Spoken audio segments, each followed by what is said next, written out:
इस समय रूस की रणनीति यह है कि यूक्रेन के उन हिस्सों को पूरी तरह से कब्जे में लिया जाए जिन्हें ट्रंप के सत्ता संभालने पर समझौते की शर्त के तहत विवादित बनाया जा सके, ताकि युद्ध खत्म हो तो भी रूस का दबदबा बना रहे। इसलिए क्रीमिया से रूसी फोर्स 2 क्षेत्रों को टारगेट बना रही है।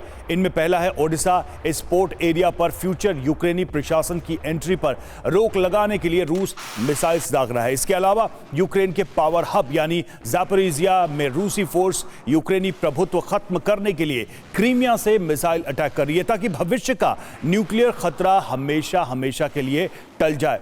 तो वहीं खार्किव पर कब्जे के लिए रूस बेलगोरोद से मिसाइल अटैक कर रहा है, ताकि भविष्य में रूस की दक्षिण पश्चिम सीमा पर किसी भी तरह का खतरा न हो। इसके अलावा पोर्ट रूस काटने के लिए भी रूस बड़े पैमाने पर राजनीतिक और रणनीतिक कदम उठा रहा है, जिसमें सबसे अहम टारगेट है यूक्रेन का डोनेट्स्क, और यहां पर अटैक के लिए रूस रोस्टोव के बेस का इस्तेमाल कर रहा है।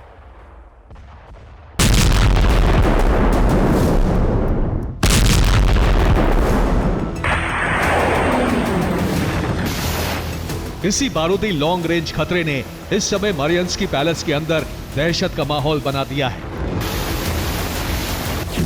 प्रेसिडेंट जेलेंस्की के मुताबिक दक्षिणी ज़ैपोरिज़िया में रूसी सैनिक आक्रामक है और रूसी सैनिकों की ये आक्रामकता खतरा बढ़ा रही है। रूस ने एक बार फिर ज़ैपोरिज़िया में हमले शुरू किए हैं। इसके अलावा पूर्वी मोर्चे के कई हिस्सों पर हमले तेज हो गए हैं।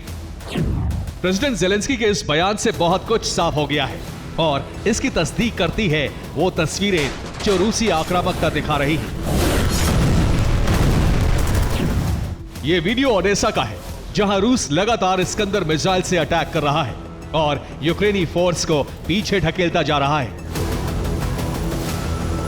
इसके अलावा रूस के मंसूबे क्या हैं, इसे कुर्स्क से आई इस तस्वीर से समझ लीजिए, जहां खलीलो एयरबेस पर रूस कंक्रीट के शेल्टर बना रहा है। लेकिन अमेरिका का रणनीतिक कदम क्या है? इसका जवाब है यूक्रेन को हथियार देने की सीमा का विस्तार।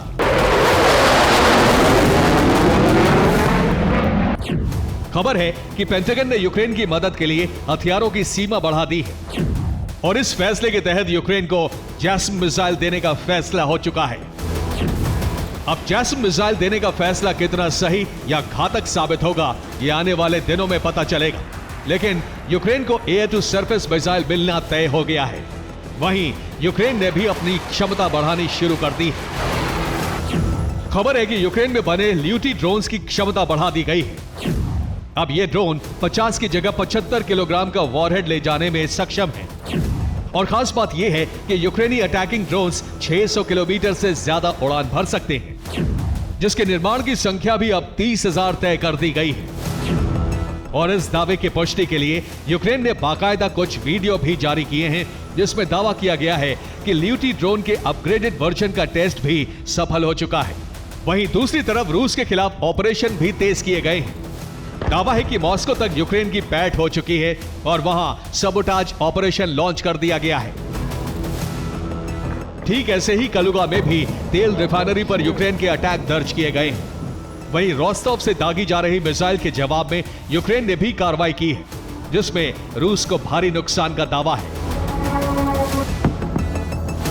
हालांकि इस कार्रवाई का असर रूस पर पड़ता नहीं दिख रहा है, क्योंकि रूस पूर्वी और दक्षिणी यूक्रेन पर बढ़त बनाकर जंग में जीत की तरफ बढ़ रहा है। कुर्स्क में उत्तर कोरिया की मदद से यूक्रेनी सेना का खात्मा कर रहा है, जहां 80% क्षेत्र खाली करा लिया गया है, तो वहीं 20% क्षेत्र में यूक्रेनी सैनिक फंस गए हैं। Bureau report, TV9, Bharatvarsh.